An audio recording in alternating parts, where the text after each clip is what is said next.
Hey guys, welcome back to another episode of the RepPath Podcast.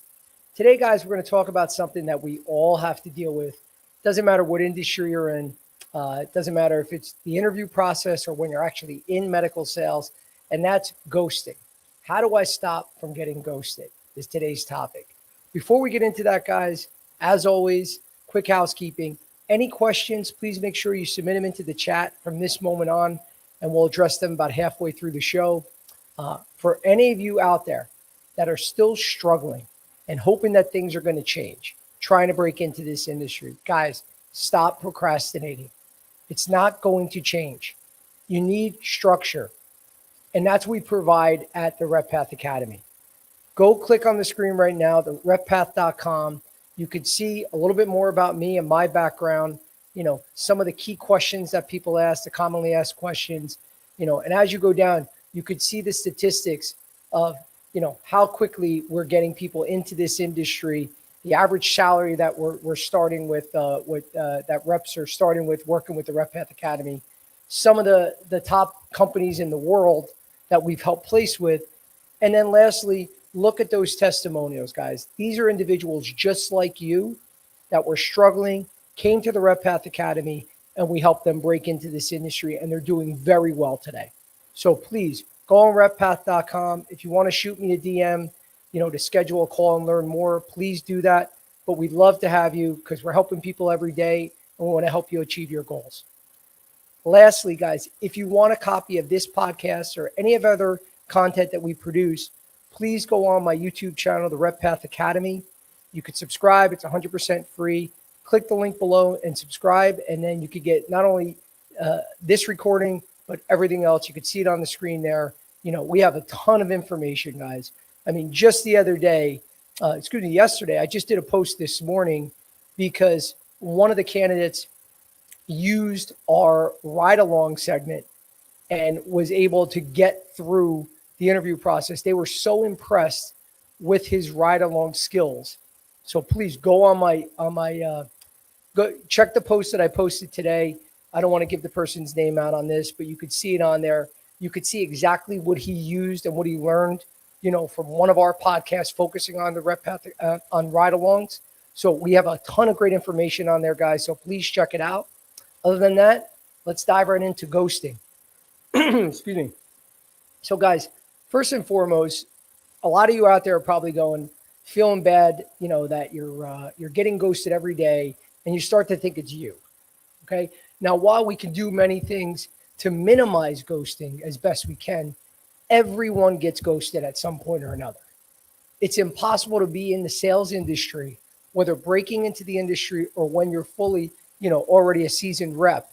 You're going to get ghosted. It happens. You're going to get ghosted a lot. But what we're going to talk about today are a lot of the things you can do to prevent that, or minimize that as much as possible, because there are things that you can do. It doesn't mean if you're a poor rep versus a great rep that, we all get ghosted, guys. But the great reps do things to minimize it, right?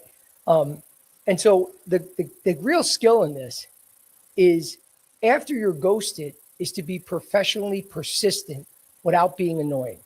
And I know that's very hard, guys, because a lot of us, we want to be aggressive, but there's that fine line of pissing people off and being annoying. Now, there is a little difference here if you're trying to break into the industry. I mean, let's be real.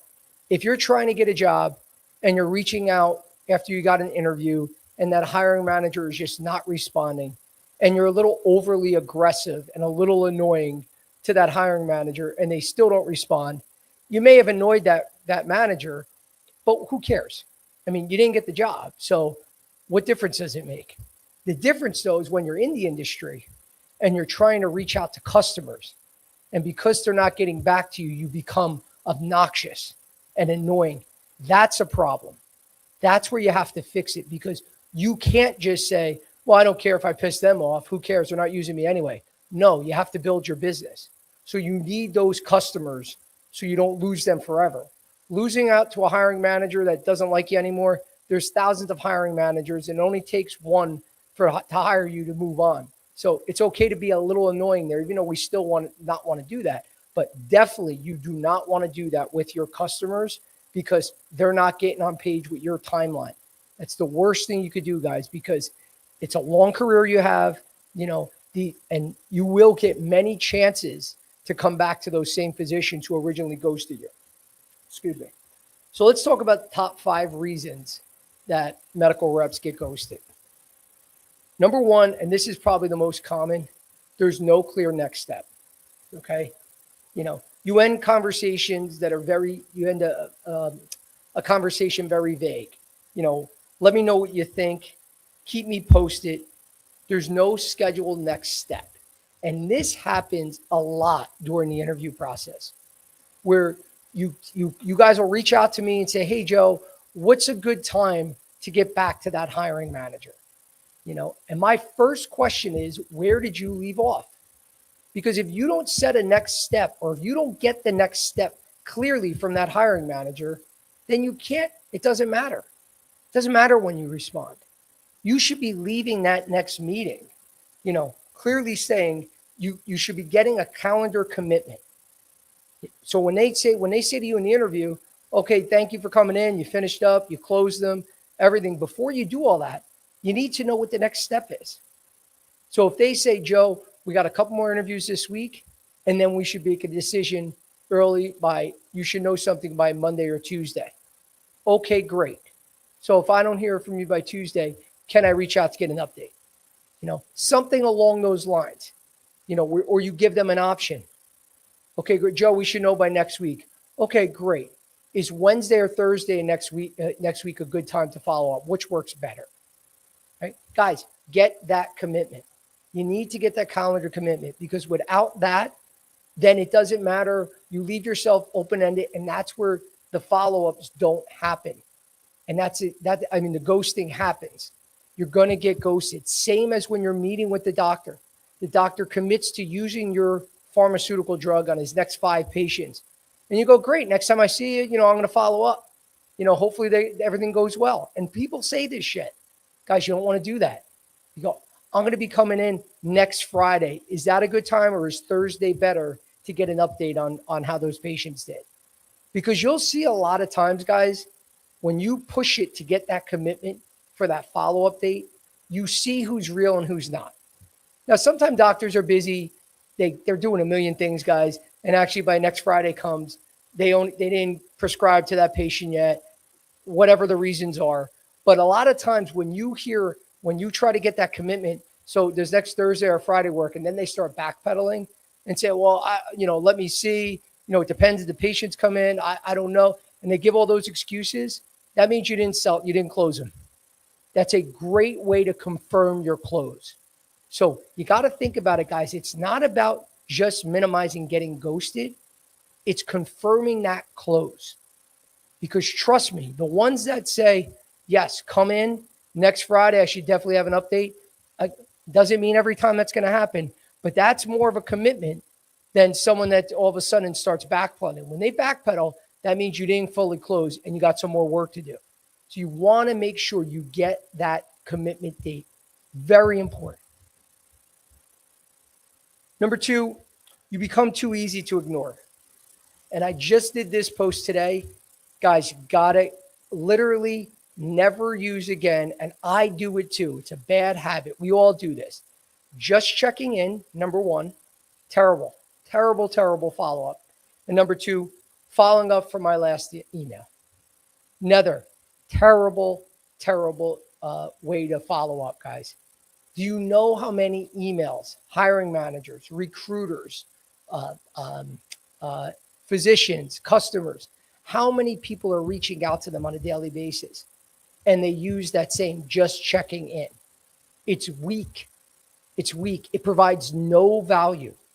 It's terrible. Guys, it really is something you got to stop doing. You need to continue it with value. So some suggestions, sharing a study, sharing maybe a case study from using your product with another doctor, maybe sending a reimbursement tip, and then, like I said, talking about another practice and what they did to solve a similar problem. But give an update with value. That's your follow-up. That replaces just checking in. Okay. So you can literally just start it. Hey, Dr. Jones, thanks again for meeting me last week. I just wanted to share this study. I thought you'd find it very interesting since we just discussed blah, blah, blah. And I just want to show you the efficacy rates of our product versus, the other competitors. Give something, give value, always give value, always give value. When you look at your emails, I want you guys to look at your emails right now. Look at the past couple of follow-ups you've given. See how many did you actually give value, or were you just checking in? Just checking in is annoying. It's annoying. Believe me, guys, if you continue to add value, you're going to get recognized. You're also going to stand out. If you want to blend in with the crowd, say just checking in. Say it all every day, because there's no way that can possibly continue to work for someone. Sometimes people respond positively, but this is probably one of the main reasons why people get ghosted. You have to continuously bring value. This number 3 is a real, it's very real, especially in the hospital space. And that's, you didn't really speak to the real decision maker. This is very common, guys. This can happen in the office space too, where you're speaking to, office is a little less likely, but let's focus on the hospital. There's many decision makers. There's VPs of departments. There's physicians. There's chiefs of departments. There's the CFO, the CEO. There's biomed. There's purchasing. So a lot of times you'll get a commitment, say from the doctor, and this happens a lot, and then purchasing shoots it down, or purchasing gives you okay, but you don't have any buy-in from physicians, so you have to make sure that you're talking to the decision maker. That is key, so you want to make sure that you're asking questions while you're presenting to them, while you're setting up these meetings and getting commitments. You got to ask, is there anyone else that we need to bring into this to weigh in to make a final decision? Do you make the final decision? Just that simple, guys. I know we get awkward. We don't want to ask these tough questions. You got to ask the questions. Are you the final decision maker? And they might say, well, I have a say, but you're going to also need, finance. You're going to need purchasing. You're going to need the administration. You're going to need all these people to say yes. So a lot of times you get ghosted because you're not even talking to the decision maker. You think you are. You think just because they work in the office or in the hospital and they like your product, well, this is great. How come they're not responding to me? Because they make no decisions. So you have to make sure you clarify that from jump, because you still want to, it's not like you're going to just cancel the meeting because they're a waste of time. You never know there, but you want to get to that decision maker, because this happens a lot. I've done this thousands and thousands of times in my career, where I went down the wrong path, wasn't asking the right questions, and it just delayed the process instead of just being straight up right off the bat. So make sure you're doing that. Is this really the decision maker? Do they make that final decision? Got to be asking yourself this, and then make sure you're asking them during the meetings. And then number 4, guys, and this is very real too. Sometimes it's just timing. And again, this is another very common thing, especially in capital. Timing is everything in capital. I mean, budgets. Sometimes budgets aren't released yet. They can't make a decision yet. They don't know how the money's going to get allocated to the different divisions. So they don't respond because right now is not the right time. That happens a lot. Sometimes you're calling them or you're sending emails the exact same time every time. Every time you go to that office and that doctor goes, she doesn't see you. Every time you send an email, it's at 8 a.m. in the morning. You're doing it based on your convenience. And again, I'm not saying you out there, like you're the only ones that do it. I did this too, but you got to change it up, because guys, sometimes it's just, the doctor's always busy at that time. He's never going to look at the emails. So then you get drowned in the other 1,000 emails that were sent. He never gets to it. Instead of sending one on a Sunday, maybe sending one at night. Try to go the path of least resistance, guys. Don't just do the common 10 to 2, where everyone's in the field at that time. Doesn't matter your pharma device, diagnostics, capital equipment. That's when everyone works. Everyone's in offices from 10 to 2 every day. And then the further you get away from that 10 and that 2, the earlier from the 10 and the later in that 2, you're going to start seeing less and less people in the field. It's just a fact. Okay. Now, I'm not saying that everyone just works 10 to 2, but I'm saying that is known those are the busiest hours of the day. So you got to think that way. Do I want to go somewhere and give someone a message? It's like almost like, yelling to try to, talk to someone in like someone giving a speech or in a rally. You're going to try to talk to them in the middle of the rally when there's thousands of people around all asking questions. Or maybe you get there beforehand and see if you can meet with them and ask them a quick question before they begin. Or maybe you could hang around later and ask them a question. So it's timing. You want to make sure that you're not constantly doing the same thing and expecting a different result. You got to change up your timing, because you're going to see that good timing could be that the only reason why you're getting a response right now, or the difference maker in getting a response at that time. And then lastly, number 5, you didn't create urgency. Very, very common, guys. I deal with this too. We all deal with this. You need to let them know that there is some sort of consequence to keep doing the same thing they're doing. It could cost them money. It could be, patient satisfaction scores are dropping. They're going to continue to drop if they don't use your product. It could be lost revenue. That's huge, guys. They don't realize this sometimes. They keep doing certain things a certain way. And if you don't make it known to them that what they're doing is costing them money and showing them the ROI on how it's effective to use your drug or your device, then you got to show that. That creates urgency, because then they realize, wow, shit, if I keep doing this, it costs us $10,000 this month, and the next year it's going to be another $120,000, and they start realizing, okay, can't just keep wasting time. We have to get something done quickly. That's creating urgency, because it's the urgency that's going to move the deals forward. And so those are the top 5 reasons. Of course, there's many others, but I just want to talk about those. But I also have a 5 follow-up rule. Okay. Because again, guys, don't want to just send the email follow-up. There's so many different ways to get in touch with physicians, so this isn't totally applicable to the interview process, because we're obviously knocking on hiring managers' doors, but it's still good to know, because you could take some of these to follow up and have some sort of structure in your follow-up. So number 1, this is more so for meeting with physicians. First is going to be your initial meeting. Obviously number 2, you're going to thank them and recap. 3, you're going to give that value add follow-up. That's exactly what we were talking about before. Not just checking in.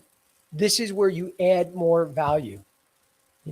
Bring up a study that talks about something you discuss. Bring up that other case study that another doctor did, or another success story that you had with another physician.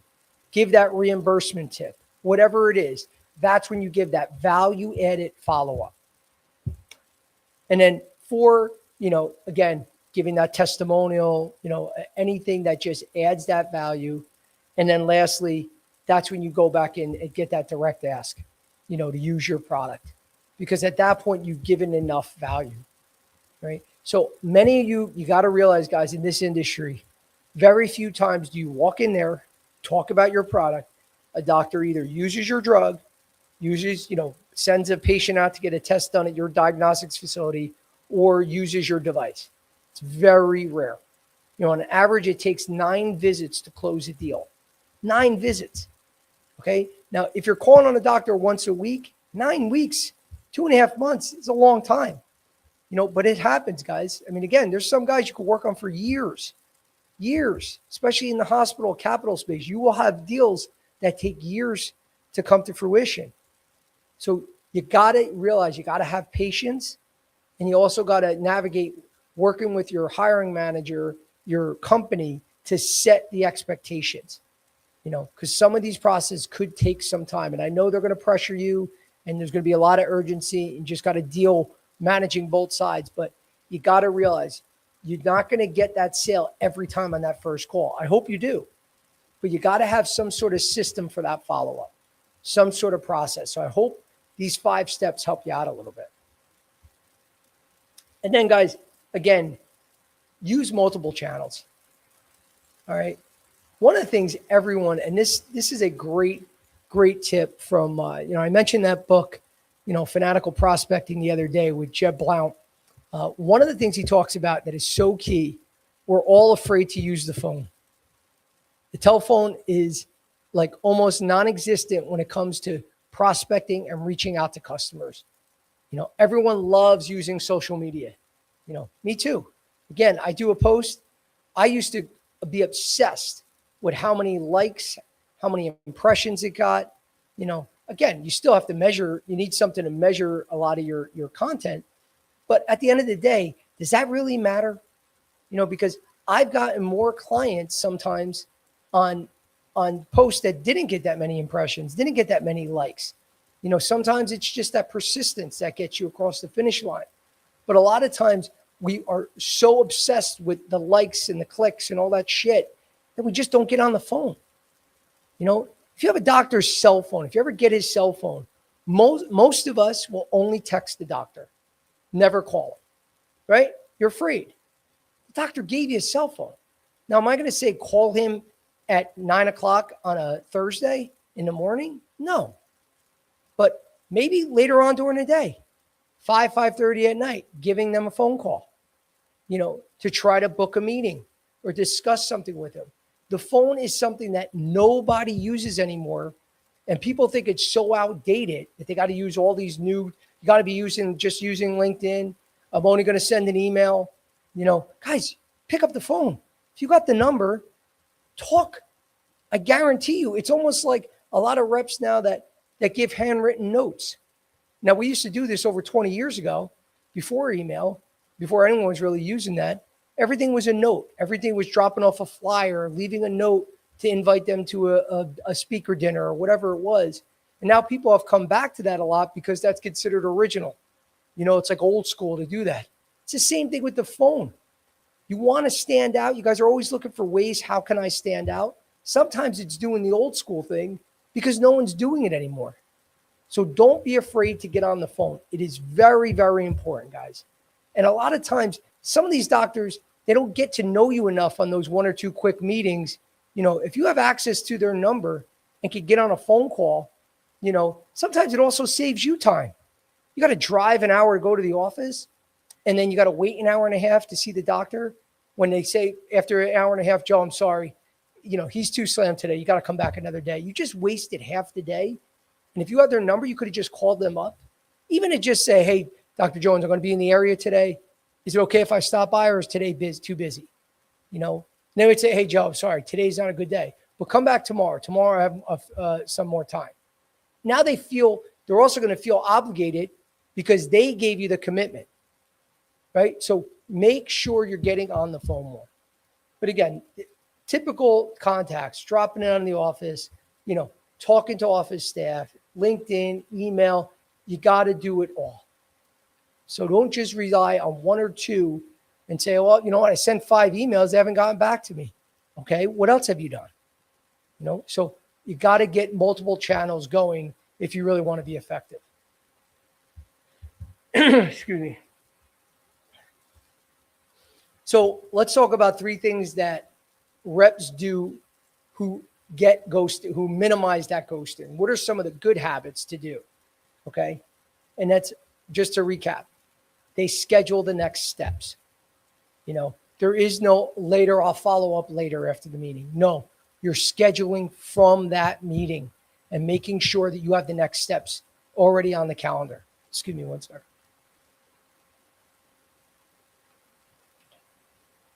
Okay. James, it's losing my voice, but again. So, talking too much, Joe. You're talking too much. I know. Well, you're supposed to be adding some commentary and helping me out here, man. You're just sitting there in silence. You're running the show, Joe. I'm waiting for my movie references to jump in. Yeah, I got nothing right. They just got to come. They just got to come. The other day I did good with that Bronx Steel one. I was That was a proud great of one. myself with that It was a great one. No, so number one, scheduling next steps, guys. We know that. Number two, adding value every time. Stop with the just following, checking in. No more just checking in. And then lastly, staying professional and persistent. Okay. It's okay that you could follow up 5 to 10 times, guys. All right. But if you send 5 to 10 just checking ins, that's ridiculous. That's dumb. That's annoying. But if you're constantly adding more value every time on those follow-ups, that's being professional and persistent because you're trying to add value. You're also just not adding anything that, is medically related, any study to talk about. You're obviously discussing things that you guys taught. I mean, you're adding things of value that you discussed that are relevant, that are part of the drivers or anything that the physician is looking for. You're adding value. So you got to basically know what they want first and then continue to add value to whatever you discuss. So don't just think that, I'm going to just send any study that sounds interesting. No, guys, it's got to be related to the discussion. Okay. So, I mean, I know this was a little bit quicker going through that. So I'm going to pause right here. And James, any questions from the crowd? Yeah, we got a bunch, Joe. Awesome. We got Gianfranco Traversa said value also mean purpose and agenda in very few lines. Get prepared for the conversation. So he was adding to something you were saying earlier. Absolutely. I agree, John. We got Greg Halstead. I just got my first ride along done last week with a device rep and thought it went great. The manager said he'd loop me in on the next steps and then nothing. Do I reach out again or does that come off as across as desperate? Well, again, you had a ride along, so that's a positive. I mean, usually they're not doing first steps in an interview process, doing ride alongs with 20 reps. So usually the ride alongs come towards the end of the interview process. So that's great job by you. That means you really moved through that process pretty quick. You did it effectively. But my big question to you, did you get a next step? Did you get something on the calendar on when you should hear back? And I'm not saying, guys, it's foolproof every time, once you get that date, they're locked in and they're definitely going to respond to you. But at least you have something to go by. So that would be my first question for you. When you left that ride along, did they say you would hear back by Monday, by Tuesday? Because sometimes those things change too. They go to make a decision and the vice president's out of town, so they can't do it until he comes back. The CEO's away, whatever. There's a conference. Sometimes they have two great candidates. They make one person just edges the other one out, but they don't let the other one know. This is very common, by the way, at the end of the interview process. A lot of companies will keep two people. They'll have their number one and their number two, their backup. Both are great. They just, for one reason or another, they like one person over the other person, and they will keep that person warm, where they're not going to say we're not going forward with you, but they're also not going to give you any update. They're going to just keep you hanging for a minute. If that other person backs out, then you might get an offer. But sometimes when there's silence, that could be happening too. It sucks. Again, it's just part of the process. You could fight that all you want and say that's not fair. I get it too, guys, but it's just part of the process. But main thing, just get back to what we were talking about. You have to get that next date because that will be able to dictate what you do next after that ride along. We got Brian Noonan.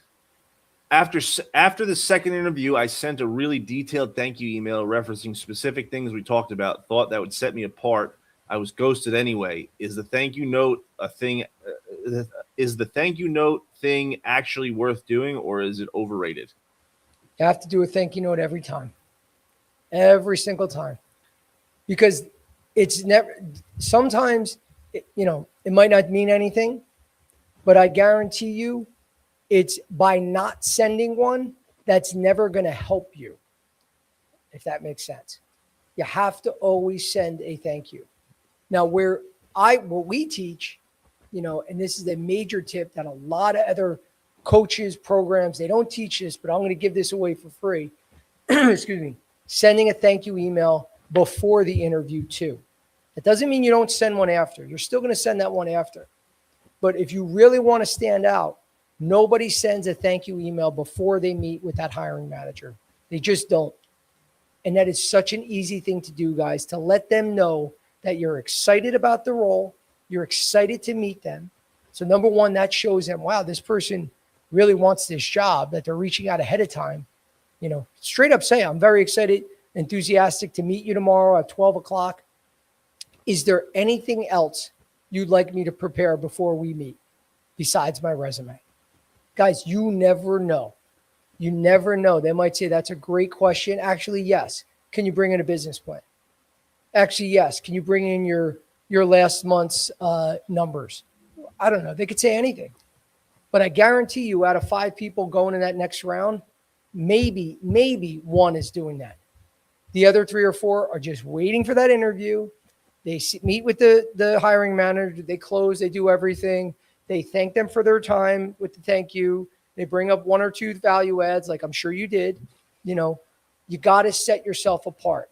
Doing that is mandatory, the thank you after. Start doing the thank you before too, and that's going to really help you stand out. I got Stephanie Rivers. This might be a dumb question, but how long is too long to wait before you assume you didn't get the position and move on? I always feel like I'm in this limbo where I don't want to give up, but I also need to protect my mental health. I totally get that, Stephanie. It sucks. The waiting game sucks. But this is where you got to you got to keep moving forward. Literally that day, it could be great. Joe, you're going to hear from us. You're our number 1 candidate. Awesome, awesome, awesome. Until you sign that agreement to move forward, until they give you an offer letter, you didn't get the job. Okay, so you're still going to do your follow-ups, but you're not going to sit at home constantly thinking about that one job. That's it. You're going to put all your eggs in one basket and keep waiting. You should be worrying about the next one and the next one and the next one. So that's the best way to not give yourself, make yourself sick. We're all going to be upset when we don't get a job. It sucks. Rejection sucks. But it sucks less when you got other irons in the fire. And you're like, damn, I really wanted that job, but at least I'm in the second stage with XYZ company, and you got my initial interview with ABC company next week. You need to keep moving forward, keep pushing, keep reaching out to reps, not only in that company, but other companies too. But the waiting game, just waiting around, waiting for things to happen, red flag, guys. Don't do it. You'll make yourself sick, and it's just not healthy. You got to keep moving forward with other opportunities. Training for Life T.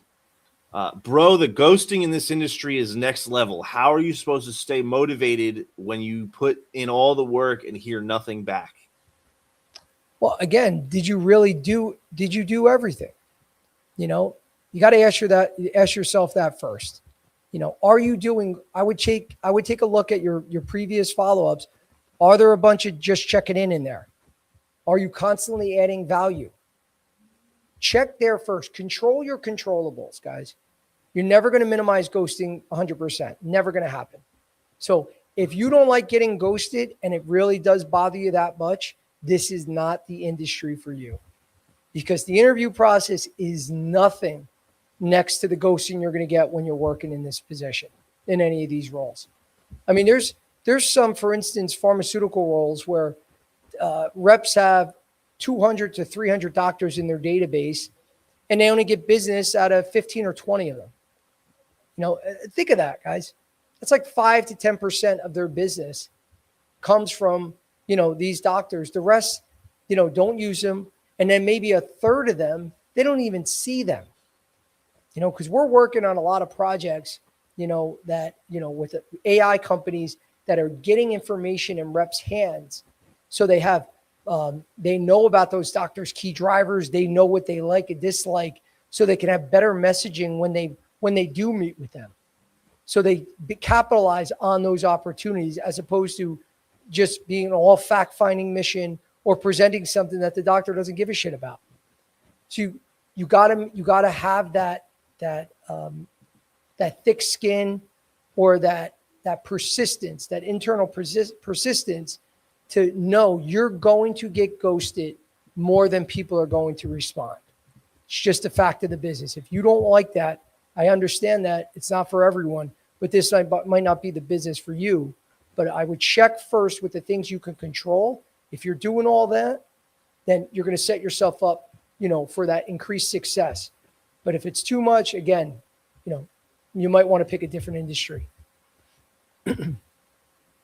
I got Protein and Purpose. Do certifications like CNRP actually help you not get ghosted, or is this just a thing people say? Genuinely curious before I spend the money. Complete waste of time. Just that simple. Complete waste of time and money.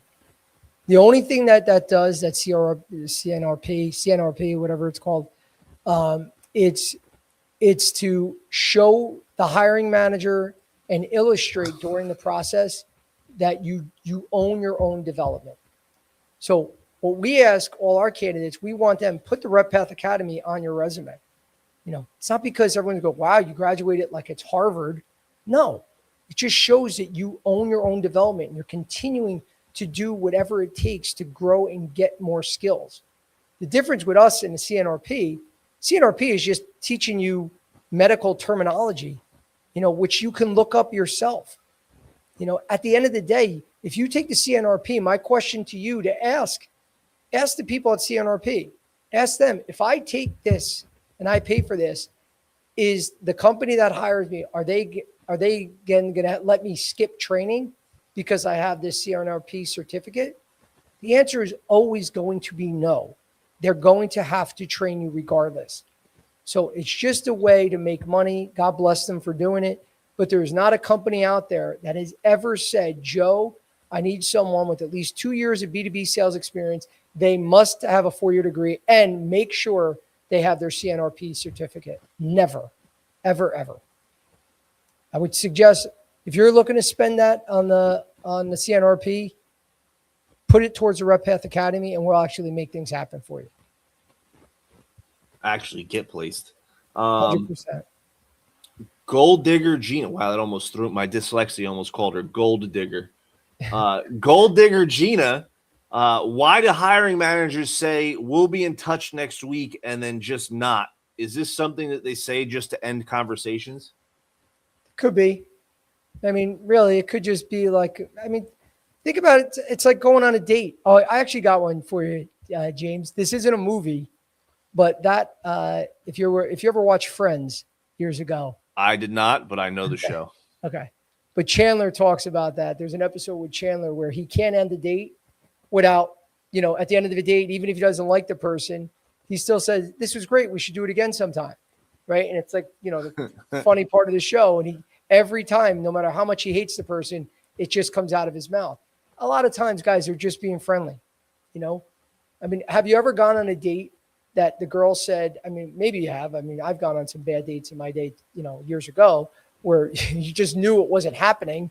Did the girl have to actually tell you, this was so horrible, I'm definitely not going to see you again? Most of the time you just know it didn't go well. And there's just that unspoken word, like, we're not going to see each other again. I probably have said that and be like, this was so nice. I'll give you a call. And then you just don't call them. It's just human nature, guys. So yes, they could do that a lot. Whole point is, who cares? Who cares? Follow the steps that we talked about today, and that will minimize that. Or at least it'll help you know that you're clarifying, like, wow, this person definitely isn't sold yet. I didn't get the commitment yet. Don't just go by analyzing what they said, how they said it.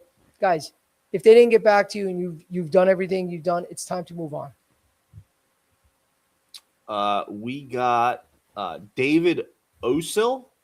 I DM reps on LinkedIn asking for like 10 minutes of their time and almost nobody responds. Is that just the reality or am I doing something wrong? Well, what are you asking in the messages? Are you just asking for time?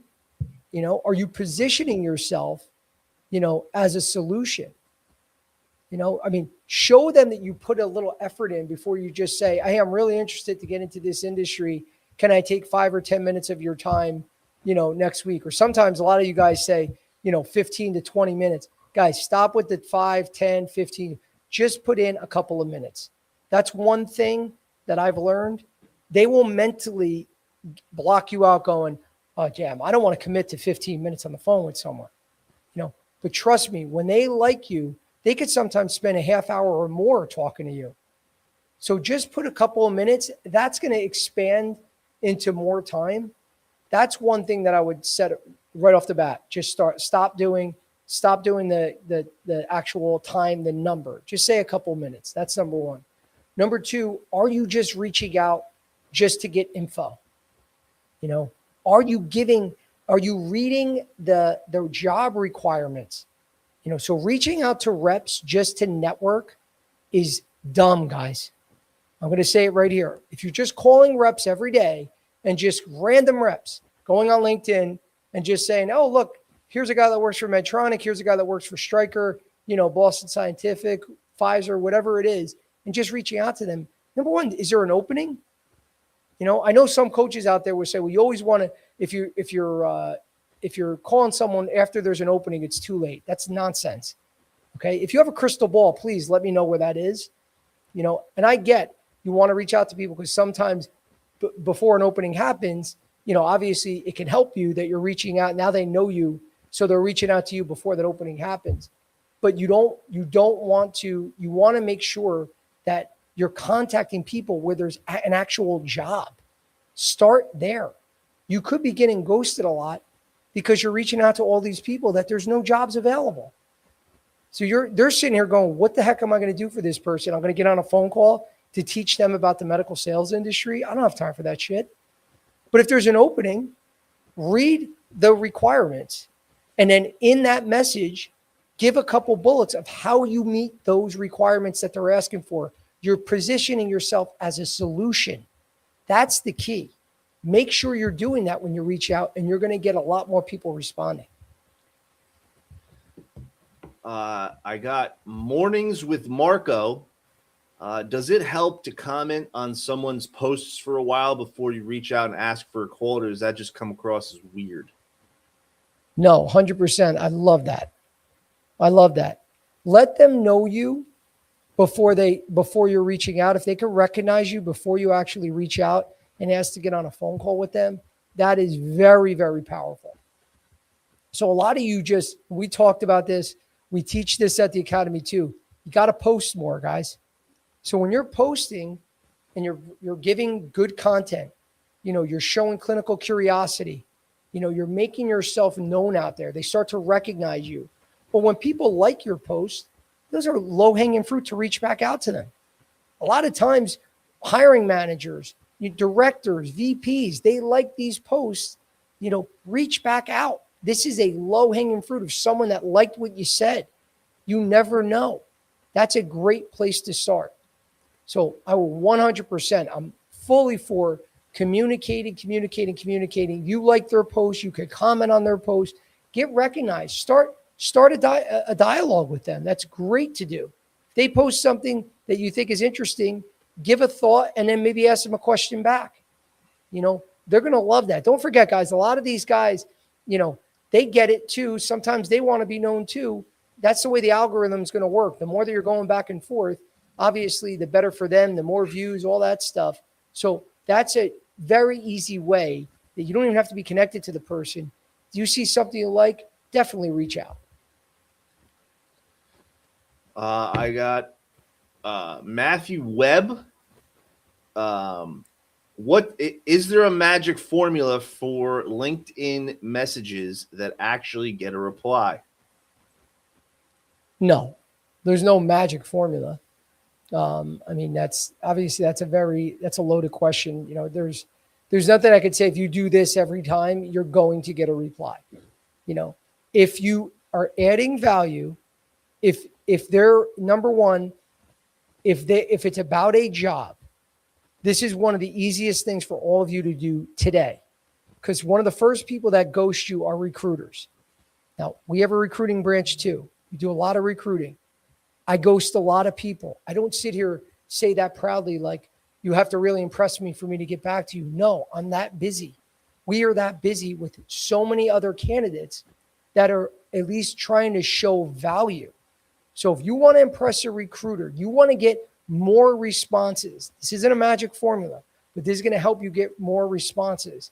It's number one, read the job requirements. Read what they're looking for.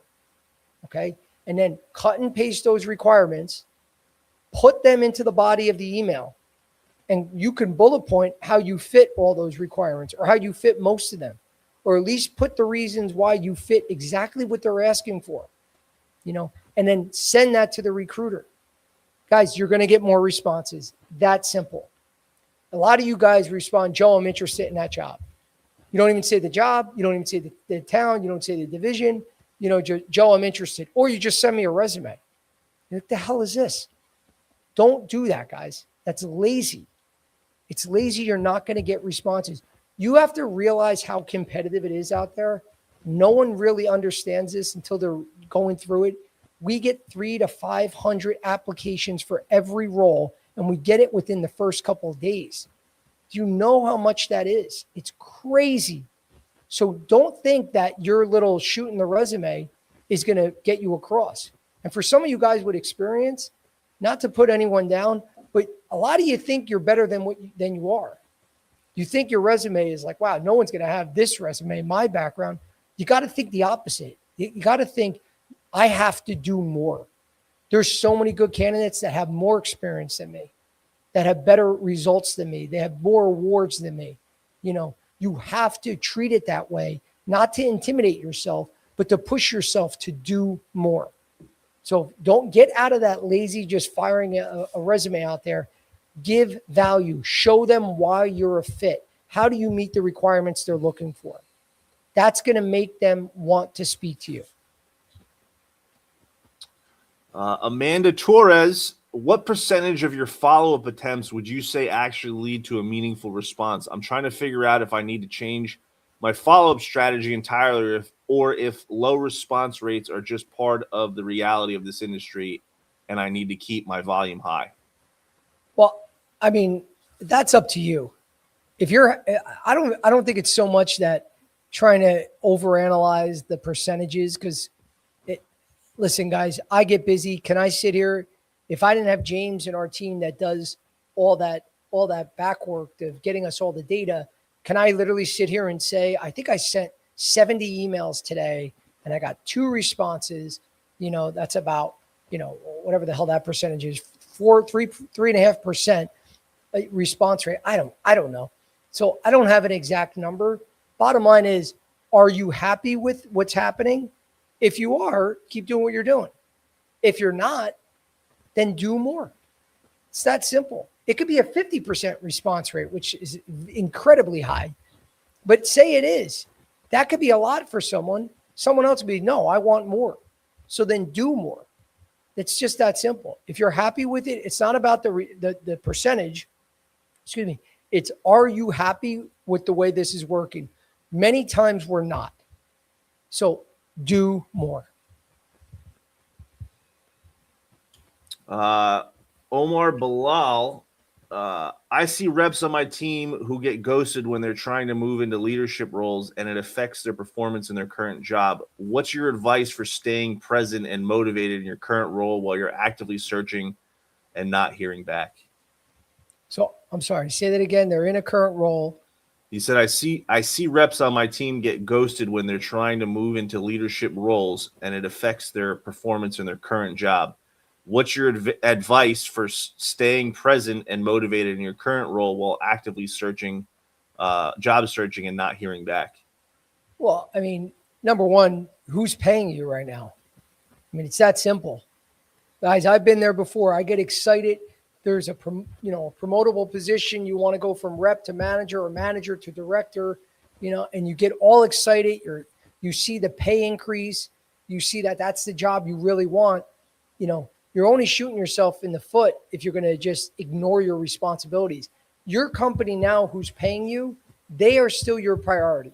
As much as you hate it there, you got to make sure your shit's aligned in your day there first before you just drop everything to reach out to somebody else at that next company that you're going for. That's so important, guys, because there's so many jobs that you can get to the final interview. You could be going through the background check and something could get pulled. You never know. So I would prioritize whoever's paying you at this moment, they are still your priority. You could still do both.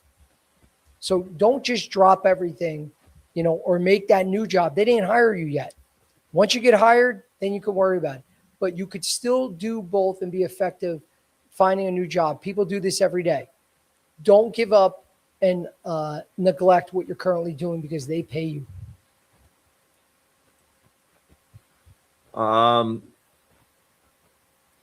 Denise Kowalski. Joe, I've been applying to medical sales positions going on 5 months now. And hold on. I've been going on 5 months now, and I want to be really honest where I'm at. I have a background in pharmaceutical distribution.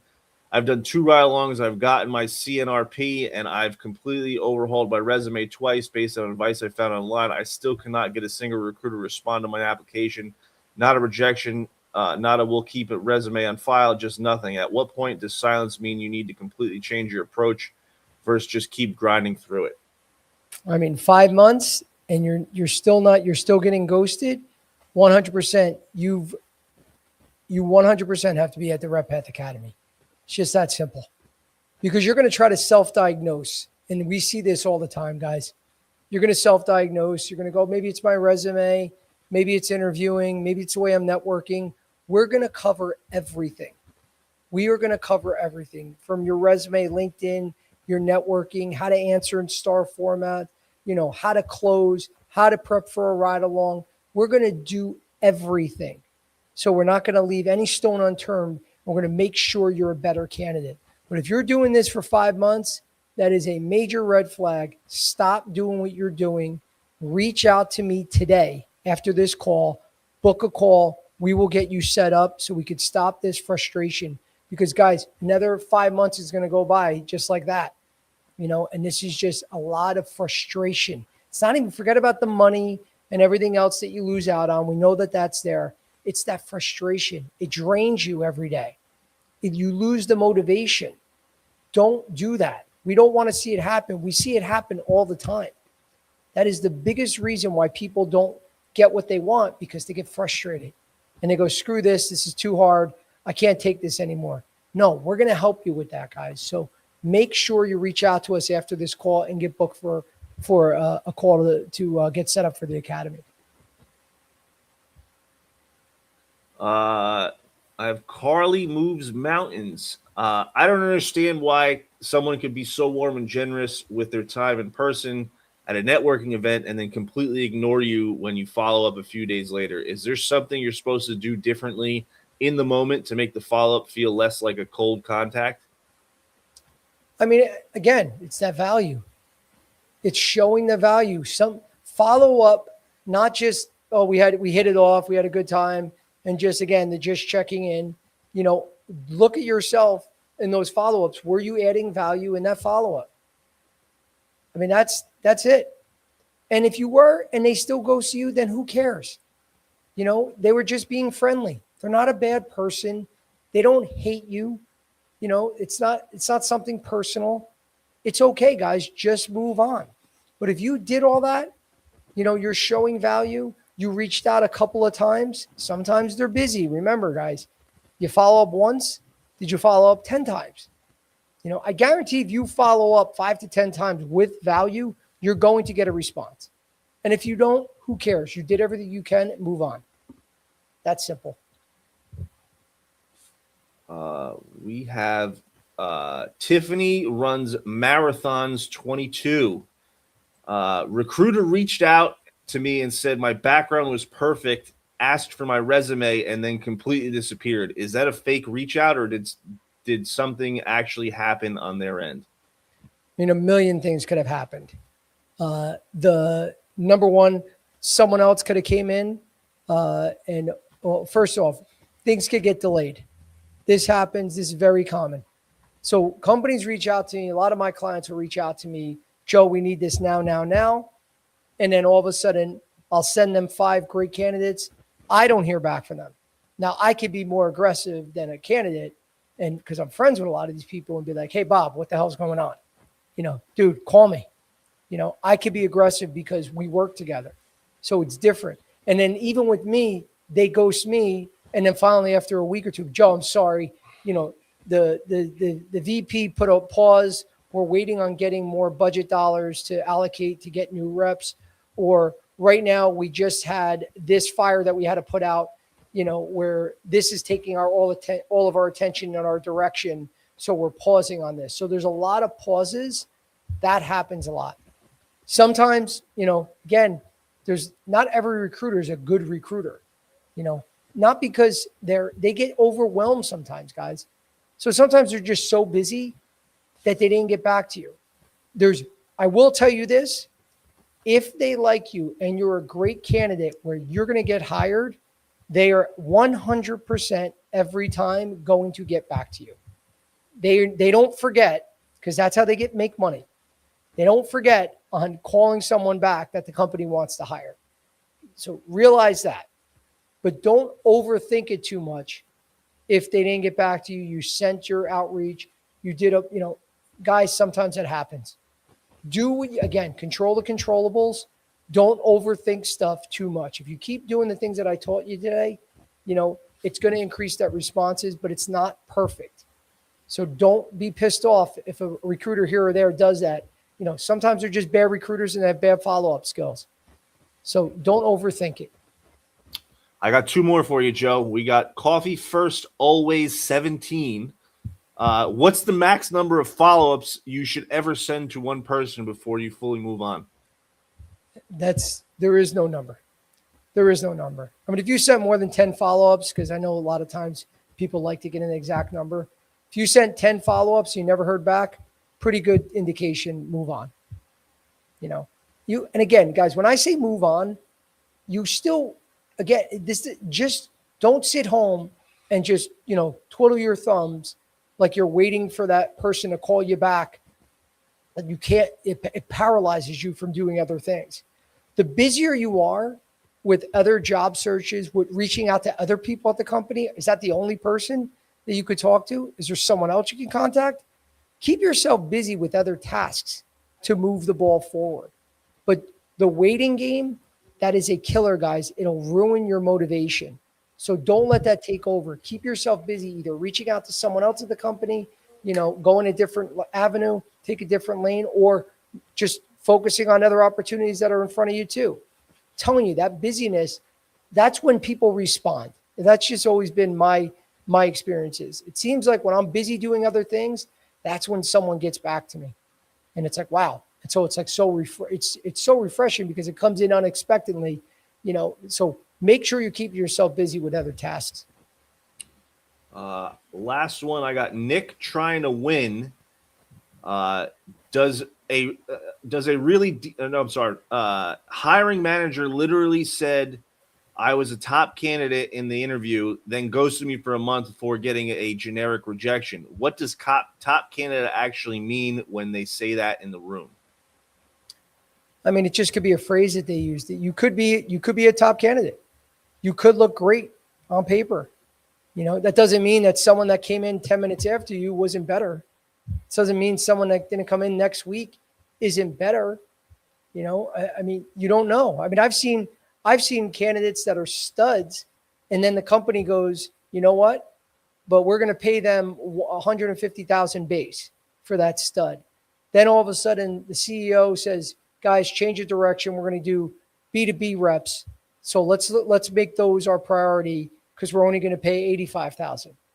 And then all of a sudden, it's a change in direction, and now the focus went from stud rep to greener rep that they want to mold more.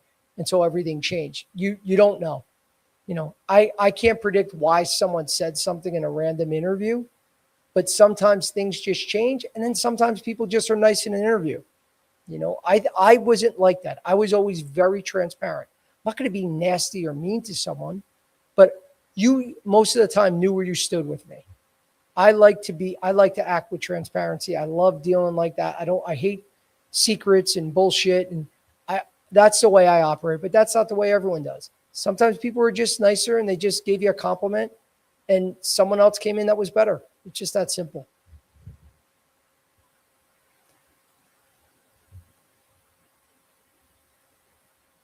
That's it for today, James. Yeah, that's all we got. That's all we got today. Awesome. Well, thank you for that.